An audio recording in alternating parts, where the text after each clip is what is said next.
Les greffiers des tribunaux de commerce sont engagés depuis de nombreuses années dans la lutte contre la fraude et la criminalité financière. Le Conseil national des greffiers des tribunaux de commerce a souhaité rédiger un livre blanc qui comprend 15 mesures visant à renforcer l'arsenal législatif et réglementaire de la profession.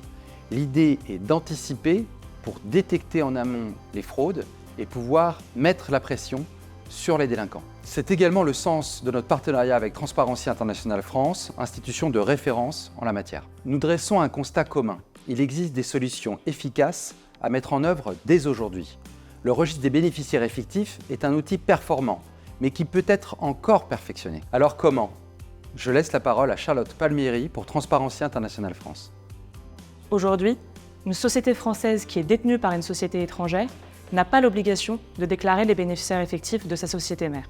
C'est pourtant une information essentielle pour que les autorités puissent détecter et démanteler des chaînes de sociétés extra-européennes ou atypiques établies aux seules fins d'échapper à l'impôt ou de blanchir des profits obtenus de manière illicite. Il est donc primordial de restaurer la déclaration des chaînes de détention lorsque le contrôle exercé sur la société est indirect. Dans une étude que nous avons conduite l'année dernière sur les propriétaires réels des sociétés et des biens immobiliers en France, nous avons pu mettre en exergue que près de 71% de l'ensemble des biens immobiliers appartenant à des sociétés sont détenus de manière anonyme, alors même que l'immobilier est un terrain particulièrement fertile pour le blanchiment. Normalement, les bénéficiaires effectifs qui ne se conforment pas à leur obligation de déclaration s'exposent aujourd'hui à des sanctions pénales.